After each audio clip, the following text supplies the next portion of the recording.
Salut à tous, c'est Kevin EVD et on se retrouve aujourd'hui pour un petit peu une première sur la chaîne. On va parler, vous l'avez vu dans le titre, du Wonder Festival Winter 2023 donc qui s'est déroulé hier à l'heure où je tourne cette vidéo, donc le dimanche 12 février. Pour ceux qui ne le savent pas, c'est tout simplement un événement où il y a beaucoup de compagnies de producteurs de figurines qui s'y rendent pour présenter les futurs projets et l'avancée de certains prototypes pour des figurines. Donc en règle générale, ce sont des figurines qui coûtent assez cher. Enfin, c'est des producteurs qui font des produits qui coûtent en règle générale assez cher. Et donc, moi, je vous propose de faire un tour dans cette vidéo et la prochaine, parce que je vais être obligé de la diviser en deux, cette vidéo, tout simplement, parce que sinon elle va être beaucoup trop longue. Je vous propose donc d'aller voir le principal de ce qui a été annoncé, c'est-à-dire les licences connues, les persos connus et aussi les gammes qui m'intéressent. Voilà, donc ou les persos qui m'intéressent, tout simplement. Les figurines qui m'intéressent à titre personnel. Donc on va voir ça dans les deux vidéos, tout simplement. Et aussi, autre petit détail, donc je ne présenterai pas tout ce qui est mecha, tout ce qui est Figma, donc figurine articulée, et Nendoroid, il y en aura une, mais parce que c'est des choses qui ne m'intéressent pas, donc je n'ai pas perdu de temps là-dessus. Vous allez voir que de toute façon, ça va déjà être bien long cette histoire. Et on commence tout de suite par Amakuni, tout simplement, avec la figurine de Rei Ayanami par Amakuni. Alors je ne sais pas quelle tenue dans quelle tenue sera la figurine, est-ce que ça sera sa tenue noire, sa tenue blanche, selon. C'est pour ça que je l'ai mise, parce que celle-ci elle peut m'intéresser, parce que je cherche une Rei Ayanami en tenue blanche de la série originale. Et donc je me dis, si jamais c'est une Rei Ayanami avec tenue blanche, pourquoi pas. Oui aussi, petite précision, je vais être rapide sur le coup, hein, parce que sur chaque produit, ça va aller vite. Parce que il y en a beaucoup, je vous le dis d'avance. Donc voilà. Anigame a montré le prototype de la figurine de Indomitable en maid version. Voilà, rien à dire de plus, c'est une figurine qui m'intéressait pas particulièrement, mais bon, je sais que je me suis posé la question à un moment, comme c'est du Azur Lane, mais c'est surtout la Ulrich von Hutten qui m'intéresse de Anigame, mais ils n'ont pas du tout parlé de celle-ci lors de cet événement. Ensuite, on a eu la coloration de la figurine de Tamamo Vice de Fate. Simplement, la colo est plutôt cool. Pour ceux qui ont vu la vidéo, je l'avais mise dans les figurines attendues cette année. Il y a trop de figurines cette année, donc elle va sauter, je la prendrai pas. Mais pour ceux qui sont fans, je pense qu'elle peut vraiment être cool. Ensuite, on a eu, excusez-moi, un petit peu d'annonces de futurs projets. On a eu notamment Ayasaka en tenue de maid. On a eu A2, on avait déjà eu précédemment 2B et 9S qui avaient été annoncés. Donc là, on a cette fois-ci A2 qui est annoncé par Aniplex. On a Lady Avalon de Fate. J'ai un peu hésité, mais je préfère les persos dans les tenues d'armure dans ces cas-là plutôt que dans des robes. Puis je connais pas personnellement le personnage, donc c'est pour ça que ça m'intéresse pas. Une figurine de Marine en version swimsuit. Alors pareil, il va y en avoir. Marine, je pense que c'est le perso qui était le plus représenté dans ce Wonder Festival. Sincèrement, je l'ai vu partout. Donc va y en avoir. Voilà, c'est pour ceux qui sont fans de My Dress Darling, vous allez avoir du choix. Il va y avoir, ça je trouve c'est une bonne nouvelle, les deux dernières, un Kenshin par Aniplex, ça fait plutôt plaisir, hein, je le vois jamais, et un Ryu aussi de City Hunter que je vois non plus jamais, donc franchement, pour les fans, ça fait plutôt plaisir pour les fans, sincèrement. Voilà. Ensuite, on arrive à Apex Toys. Ah putain, Apex Toys. Apex Toys. Vous savez, Apex Toys, j'en ai parlé dans la vidéo, c'est ceux qui proposaient la Baltimore en 1/7 en racing version. Vous avez parlé du problème avec Mimeyoi qui allait faire la même figurine mais en 1/4, on connaissait pas les poses, etc. Bon, eh bien, il semblerait que les deux compagnies se sont mis d'accord et vous allez voir pourquoi. Là, vous allez avoir un premier élément de réponse et puis plus tard, dans la deuxième vidéo, quand on parlera de Mimeyoi, vous aurez la deuxième élément de réponse. Ils se sont mis d'accord pour faire en sorte que quand ils faisaient les mêmes personnages, ils faisaient pas les mêmes poses. Donc on les en remercie, hein, parce que d'ici là que la Baltimore sorte, je sais pas si je pourrais l'acheter. Donc je pense que la Baltimore en insecte, je me la prendrai, mais on en reparlera après. Donc Apex Toys, ils ont proposé 3 figurines qui m'ont intéressé du côté de Azur Lane, Chapayev, dans sa tenue originale. J'adore le personnage de Chapayev, donc celle-ci, à mon avis, il y a de fortes chances qu'elle finisse à la maison, sincèrement. J'adore le personnage et un petit inset de Chapayev avec son espèce de navire sur lequel elle est assise, si la neige est bien faite. Elle peut vraiment être très jolie si elle est aussi bien réalisée que la Baltimore et qu'elle est aussi peu chère. Ouais, ça finit à la maison. Ensuite, ils ont annoncé, et alors là, c'est la pire et la meilleure annonce en même temps pour moi du Wonder Festival. Enterprise en 1.7 en racing version. Donc vous savez que c'est cette même figurine qui a été annoncée par Mimegoi en 1/4. Et donc vous voyez que la pose, c'est pas la même pose que la pose originale du jeu, donc que va faire Mimegoi. Donc c'est pour ça que je dis qu'ils se sont mis d'accord pour pas faire la même pose. Et idem pour Prince Eugene, sachant que c'est les deux figurines que je convoite le plus de Mimegoi. C'est les deux où je m'étais dit celle-ci il me les faut absolument, mais d'ici là je sais pas si je pourrais avoir l'argent pour les acheter, parce que d'ici là je serai peut-être installé chez moi, je vivrai peut-être, voilà, ça sera pas les mêmes budgets. Donc, et puis le prix risque de continuer à augmenter, donc bon, si ça coûte 600-700 € d'ici là, faut peut-être pas déconner.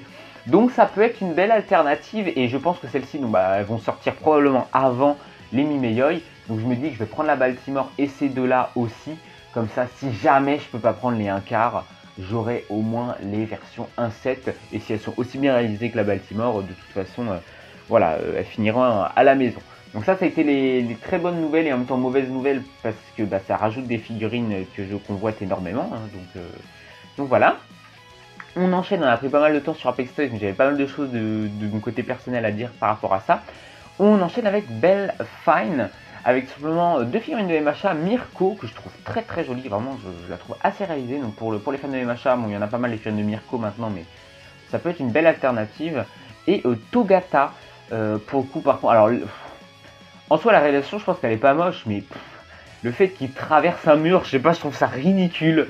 Donc après c'est personnel, peut-être que c'est symbolique dans MHA, mais j'ai trouvé ça un peu ridicule. Ensuite on a Erza, que je trouve très très jolie vraiment. Il n'y a que le visage qui me gêne un petit peu, je sais pas. Alors j'ai pas vu beaucoup Fairy Tail, mais je sais pas, il y a un truc qui me gêne dans le visage. Dites-moi les fans de Fairy Tail si ça vous choque ou pas. On a ensuite une figurine de Nagatoro, pareil, pas ultra convaincu par le visage aussi. Alors pareil, j'ai pas vu l'animé, mais voilà. Ensuite on a une figurine de Tatsumaki, donc là c'est un prototype non coloré. Ça fait plutôt plaisir je trouve, parce qu'on a très très peu de figurines de One Punch Man, donc pour les fans, pourquoi pas. Et ensuite on finit pour Belle Fine avec deux annonces de futurs projets, avec un Tomioka donc pour Demon Slayer et un Uki de Kingdom, voilà, que je voulais préciser ici.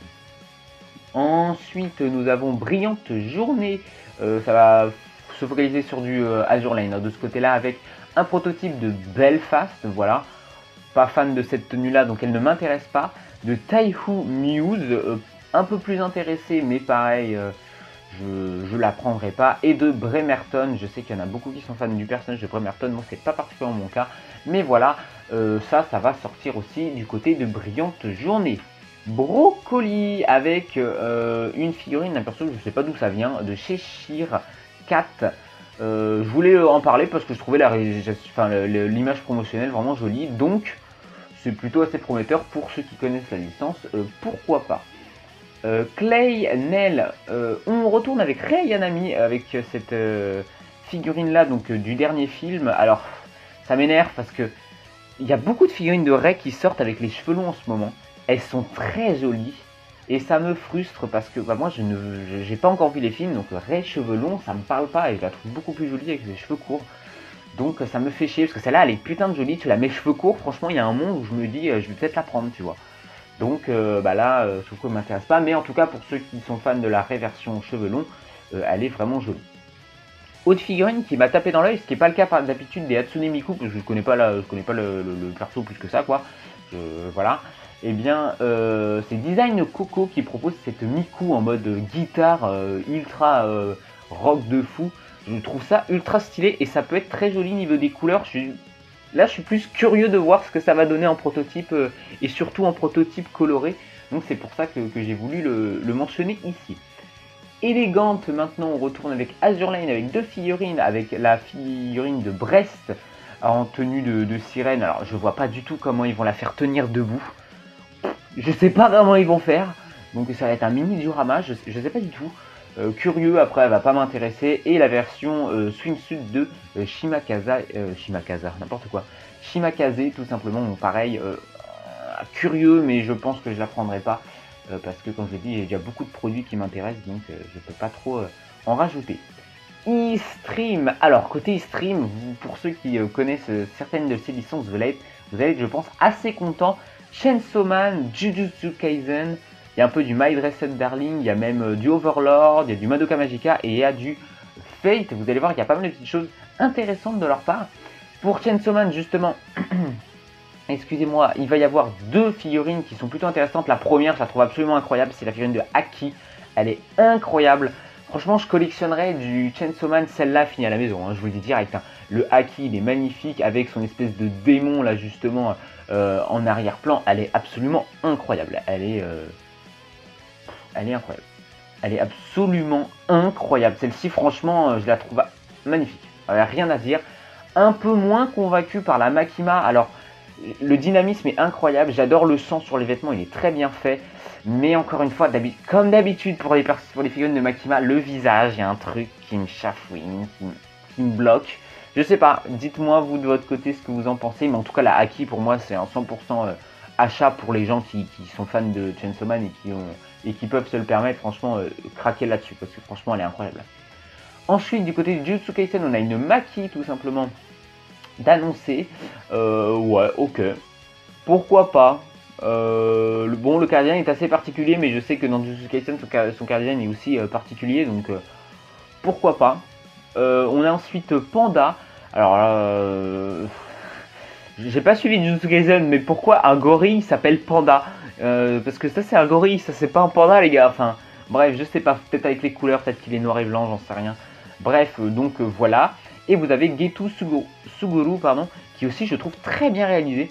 Donc pareil pour les fans de Jujutsu, attendons la version tout simplement de colorée du prototype, pourquoi pas. On a ensuite une Albedo d'annoncer en futur prototype.